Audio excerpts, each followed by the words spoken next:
So long, snaky boy. Snake,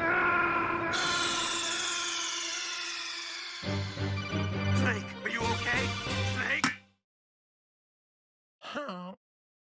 What makes a video game great? What makes it stand out above all the rest? For most of my life, I've had a top 5 list of games I've considered untouchable. But recently, a new contender has worked its way onto that list, dethroning one of my longtime greats. That game was Hades. I played Hades when it first came out, loved it immediately, and then moved on to other things.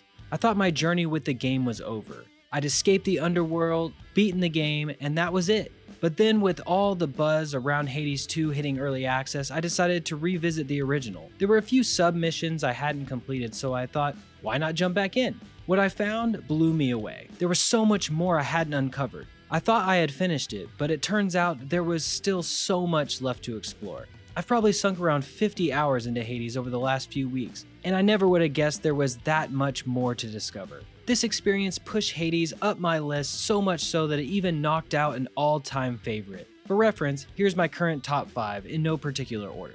Super Metroid, Resident Evil 4, Dark Souls, Crash Bandicoot 2, and Hades. So what made Hades rise so high? I think it boils down to a simple concept, the carrot and the stick. A great game knows how to entice you to do what it wants you to do, whether that's completing quests, progressing the story, or just simply making you want to keep playing. Hades nails this in so many ways. Obviously, gameplay is where Hades really shines. The controls are perfectly mapped. I play on the Xbox controller and the button layout feels so intuitive. Attack on X, special on Y, cast on B, and dash on A. It sounds simple, but it's the simple things that make the whole experience feel fluid. If the game used the bumpers or triggers for these actions, I don't think it would have had the same impact. As you progress through the game, you're constantly switching up your approach. There are 6 weapons, each with 4 variations, and each one rapidly changes how you play. That alone gives Hades incredible replayability. On top of that, there are keepsakes from different characters that also alter your playstyle. My favorite is the acorn, which protects you from the first 5 hits you take from a boss. Suddenly, my strategy is about beating the boss before the acorn runs out, making the fight feel completely different than if I was using a different keepsake.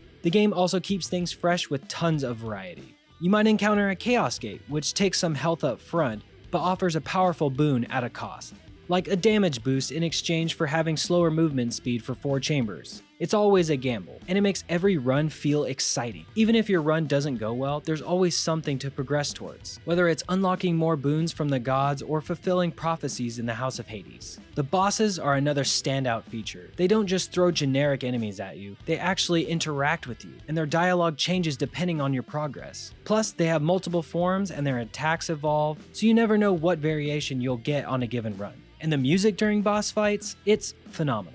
Each battle is paired with a heavy electric guitar riff that builds in intensity as the boss's health dwindles. Hades himself has the best track by far, and after fighting him, the music sticks in my head for days. Now, let's talk about the House of Hades. This little hub is packed with personality and depth. Initially, it feels like just a small place where you can chat with NPCs to learn their backstories. But as you dig deeper in the game, you realize how rich these relationships are. You can even romance certain characters by giving them nectar and ambrosia, unlocking new storylines and rewards. Even if your run isn't going well, you can return to the house, interact with your favorite characters, and advance their stories. It's a nice balance that keeps you coming back for more. There's also the cosmetic upgrades scattered throughout the House of Hades. They might seem small, but they add little touches of personality. You can upgrade rooms, interact with objects, and hear funny comments from Zagreus as he walks through. These little details make the world feel alive, like things are progressing whether you are there or not. Another neat feature is how the game reacts to your progress. After beating the game, the characters in the house will comment on your achievement. It's a small touch, but it makes you feel like you're an integral part of this world and not just an anonymous player.